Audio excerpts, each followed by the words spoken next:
Night Football, NBA, and college basketball starts today.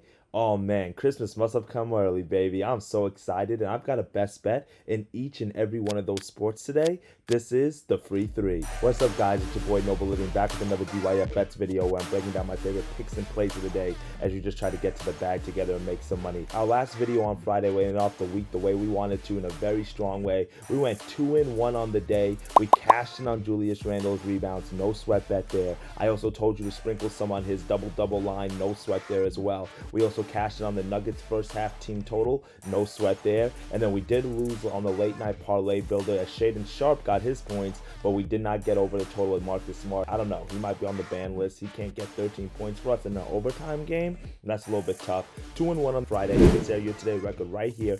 Absolutely crushing it on the channel in the month of November. And now college basketball is here, which is my favorite sport. So listen, I'm so excited. And if you're not liked and subscribed to this channel, I highly encourage you all to do so because we're going to be dropping winners all winter long. I highly appreciate everybody who watched the video on Thursday and Friday. We had our most views ever on the channel. We had our most subscribers ever on the channel. We're so greatly appreciative of it. So if you can, make sure you're sharing this video to other people who you know sports betting or interested in basketball plays, football plays, whatever it is, because our goal is to help you make some money all winter long as you guys get ready for the holiday season. And maybe you never know, we might help you buy some presents, maybe go on a trip. I don't know. We'll see. So let's dive into these first best bets of the day. For my first best bet of the day, I'm going to go to that Monday Night Football matchup. We've got the Chargers versus the Jets. I'm going to be honest with you. After Aaron Rodgers went down, I think I was on the board with everybody else where we thought Zach Wilson, after those first few performances, we were like, it's over with for the Jets. I mean, they are probably going to tank this year. They're probably going to suck after all the expectations that came in at the beginning of the regular season. But they've kind of turned it around. Zach Wilson hasn't looked too bad. I mean, they find themselves in second place in that AFC East, which is truthfully wide open. I mean, the Dolphins and Bills are obviously the favorites there, but you never know. A team can creep in like the Jets after those teams self-implode. We saw the Dolphins lose yesterday. We saw the Bills lose yesterday. So you never know. This is a big game for the New York Jets. And truthfully, one of the main reasons as to why they've been able to have this winning record and stay in contention is because of their strong defense. This Jets defense is absolutely incredible. I mean, we knew this going into the year with Sauce Gardner and some of the other guys that they have, but this Jets defense has lived up to the hype. They're top 15 in total yards per game. They're top 10 in points allowed. And they also have a top 10 pass defense as well. So they're really getting it done. And now that can cause some problems for a Chargers offense. We know that this can cause some issues for a very pass-heavy Chargers team that like to pass the ball, that like to drop Justin Herbert back there. And truthfully, this is a must-win game for this Chargers team as they're trying to get over 500, and that playoff window is shrinking more and more and more and more. So they have to take advantage of this game. And if they're going to take advantage of this game and win this game, I feel like they have to do it on the ground. I feel like they have to get this run game established. They have to get their Pro Bowl running back Austin Eckler in the mix, and because of that, I'm going to go with Austin Eckler over 13.5 carries, minus 110 as my first best bet of the day. I just praised the Jets off. I just praised the Jets defense, right? I just told you how great they've been all year. But you know where that one part of their defense that's been lacking all year? It's their run defense. Their run defense is absolutely terrible. It's actually switch cheese. The Jets have the second worst run defense in terms of yards allowed. No team also gets the ball run on them more than the Jets. So no team has more running attempts on them than the Jets. So now all I need is Austin Eckler to get 14 carries. I don't feel like that's asking for him to do too much. He's gone over this total in every single game that he's played this year. He's had 16 carries, 14 carries, 14 carries, and 15 carries. He missed a few games earlier in the year with that injury there, so that's why he's not, he doesn't have a full workload like some of the other guys that we're used to seeing, but he's gone over this total. I feel like sometimes the Chargers, they get a little bit too one-dimensional, and they do like to use him like on screen passes and dunk downs. That's kind of like their way of implementing a run game, even though it's still passing. But I feel like there's going to be times today where they're just going to literally need to hand the ball off,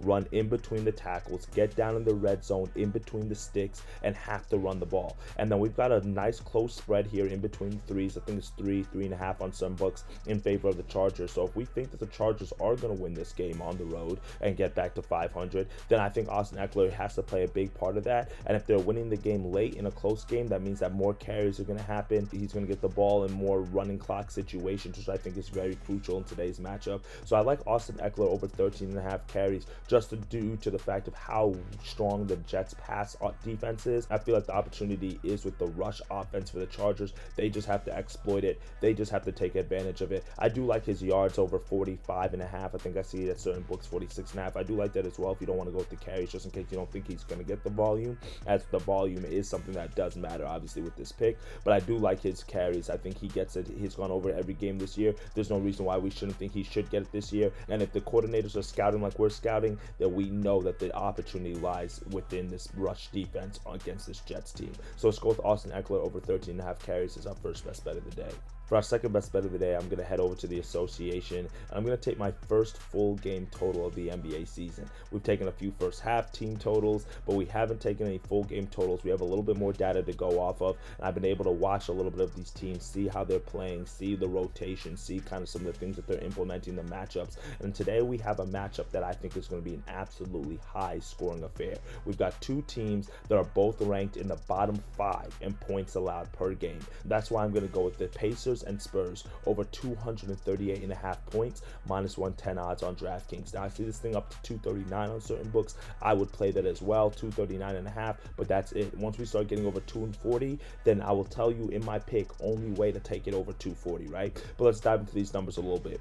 Only the Washington Wizards, which we know how poverty that franchise is, right, are giving up more points per game than the Pacers. The Pacers are second worst in terms of points allowed per game. They're giving up close to 124 points per game. The Spurs aren't too far behind them, giving up close to 122 points per game. So combined, just on the averages of these defenses alone, we're already over this total, over 240 easily, just on the averages of these teams. But then when you look at the numbers even further, both of these teams are 9-2 to the over this year. So that means they've just been cashing the over so far to start the year. And then also they're top 5 in pace of play. So not only do these teams don't play any defense, but they also push the ball a lot on offense, which causes a lot more possessions for these offenses, which causes a lot more points to be scored, which means a lot more shots are going up, a lot more possessions. Indiana's number 1 team to start the year in terms of field goals attempted, and the Spurs are number 6. So that kind of tells you how these defenses are playing. That's kind of telling you how the pace of play is factoring into these teams. These teams like to run and gun, they like to shoot threes, they like to get out in transition, and because of how weak both of these defenses have been, there's no reason to me why they shouldn't score. Now, I did say that there's a chance that you could take it over 240. That chance comes if Wemby doesn't play. There's a potential chance that Wemby is going to get a rest day today because of just the amount of volume that he's been getting. Yesterday, the Spurs played the Raptors. That game went into overtime. And then on Thursday, the Spurs played the Suns for that second time where they played them that week, and Wemby played a career-high 34 minutes in that matchup. So he's been playing a lot of minutes of late over the last week or so. There have been some discussions that he might be a late game time scratch in this one, just so this way he can rest up against a weak Pacers team. So if he doesn't play, I actually like this total even more. You're probably saying, like, why? Because Wemby is a big part of that offense. He is a big part of that offense, but he's truthfully like the only piece of that defense that can do anything. I mean, without Wemby's blocks and steals and defensive presence, this Spurs team is even worse, right? So because of that, I would play it over 240 if Wemby doesn't play. But if he does play, then I think the 238, 239, 239.5 is good enough for you. Buy the point if you need to. But I think this thing soars over this total just because of how weak these defenses have been to start the season. Both of these teams are more concerned with scoring points than stopping points, and I think that both of these offenses of today are going to be able to score those buckets. When you get a high total like this in the NBA, it's kind of like when you take Iowa or the Army and Navy in college football, right? How those totals be so low and they still go under. This is kind of a similar situation. It's so high, but guess what? It's high for a reason, and because of that, I think they still go over. Give me both of these teams, the Pacers and the Spurs, over 238.5. A lot of pace of play, a lot of points going to be scored. If you want to look at a few player props in that matchup in terms of points, assists,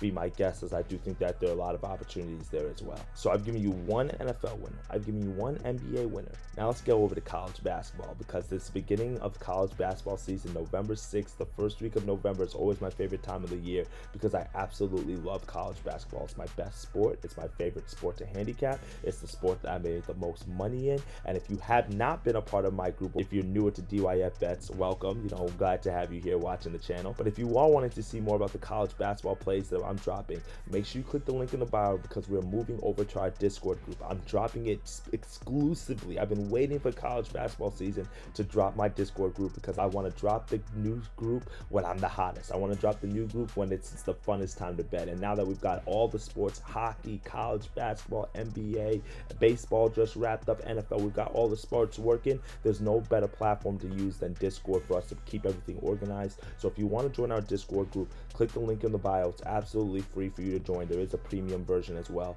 but feel free to click that free version to join our Discord group where you guys will be getting our college basketball winners all year long. So because it is day one of college basketball, you have to tread lightly. I did the same thing in NBA. I do the same thing in any sport. The first few days, you might want to take advantage of certain outliers that the lines give you, not a problem, but you also have to pay attention to the new teams, especially in college sports because of the transfer portal. You have to understand things are different. It's not like you have the same roster year after year like you do in professional sports or like you've had in years past. Now because of the transfer portal, it opens everything up. We have new teams, we have new rosters, we have new players, we have new players in new locations, we have new coaches. All these things matter in terms of a new game plan, in terms of teams and what they're trying to accomplish this season. We have some players who are returning, like Zach Edey, who's returning for Purdue, who's trying to get that national championship this year. We've got UConn with some returning players who are trying to defend, who lost, but they also lost some players to the draft. Like, these are all the things that you have to keep in mind when you're handicapping college basketball. So for today, I'm going to take it real light. One thing I do love about handicapping college basketball is that you can predict what certain coaches are going to do, and if the players are bought in, then guess what they're going to do? They're going to play hard. That's why I love betting college basketball, because in the NBA, they got professional guys who are taking days off. They don't care. They're making their millions of dollars or whatever. We got young guys who are trying to earn a check. So because of that, it just makes it a little bit easier for you to predict like what certain things are going to happen. And one coach I've been following over the last few years and who's very predictable in his schemes and the things that he does is the head coach of Seton Hall, Shaheen Holloway. Now, you might remember that name because he was the head coach when he took the country by storm when that St. Peter's team a few years ago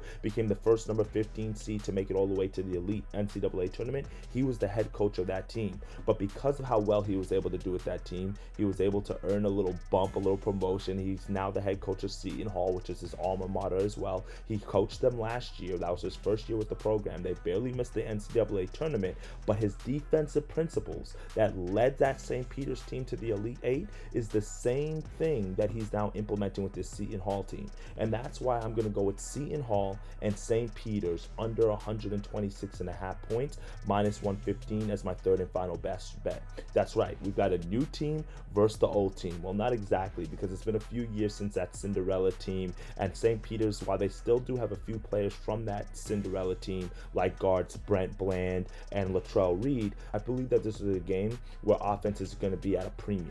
I feel like Holloway and Seton Hall, they lost a few key players from last year's team, including former MEAC Defensive Player of the Year Casey Ndefo, who also transferred to Seton Hall when Holloway got the job there. So they did add a few new players in the transfer portal, but like I mentioned, transfer portal, it's great to get new players, but that doesn't really come into effect in day one. It's going to take some time for them to get acclimated to the new team, to the new scheme, with their new teammates, all that stuff. So while Seton Hall did get 4 new transfers, and they do return one of their starting guards, Kajari Richmond, I do think there's a lot of question marks around this Seton Hall team, especially offensively. So because it's going to take some time for this offense to take shape, I think this is a game that screams towards the defensive principles that Holloway pushes and that Seton Hall promotes. Now, do I think the Seton Hall is going to cover the 17-18 point spread that we're seeing in this matchup? For sure. But I think this is a game that we can easily see become 65-45 as the final score. Last year, these two teams faced off. The final score of that game was 80-44. So not only did Seton Hall cover the spread, but they also, got the game under as well, because that's a total of 124. We just need 126.5. That's a low college basketball total, but I think that both of these teams can get that done because of just what we're looking at the overall rosters. St. Peter's, they lost 2 of their leading scorers from last year. Isaiah Deshard, he graduated, and then Jalen Murray, he transferred to Ole Miss. So their two leading scorers are gone, and then Seton Hall's second leading scorer, Tyree Samuels, he also transferred out. So he's at Florida now. So a lot of question marks again offensively around these teams. There's no one on either of these teams who's averaging over 12 points per game. And last year, Seton Hall was 39th out of 363 D1 teams. They were 39th defensively in terms of points allowed per game. So because of that, I think they're going to carry that momentum into this season. Defensively, they understand that offensively it's going to take some time. I don't think they're going to beat a lot of teams offensively. Seton Hall just is not that type of team, but they know in college basketball, if they can keep games muddy, if they can keep games close, if they can keep games low, then they can compete and they can be able to find a way to maybe be dancing in March, because last year they just missed the NCAA tournament. This year they might stand a chance. We don't know, but I guess we'll see. But I think we're going to get this season started off with a low scoring affair in this matchup between two defenses, two programs that know each other pretty well. So give me Seton Hall and give me St. Peter's under 126.5 points as my third and final best bet of the day. Well, that's it for me today, my friends. 3 bets, 3 winners that are coming your way on this Monday. Take Austin Eckler over 13.5 carries in that Monday Night Football matchup. Take the over in the Pacers and the Indiana game, and then also take the under in the St. Peter's Seton Hall matchup. There's some other college basketball plays that I'm liking today, but again, I'm treading a little bit lightly, so don't go too crazy. But I do think we got a good matchup in that Georgia-Oregon matchup. I think TCU covers as well. They have a pretty big spread there, about 26, 25 points. But I do like that team that Jamie Dixon has down there in Dallas. There are a few other games I'm taking a look at as well today, including Tennessee's playing, including Kentucky. So if you want all those other games, make sure you click the link in the bio so this way you can join our new Discord group, because all of our members are moving over there today. We can't wait to have you. We can't wait to serve you all college basketball season long. And as always, drop your comments below with your winners so this way we can continue to tail each other and make some money together. As always, dictate your fate, and I'll see y'all tomorrow. Later, guys. Let's make some money.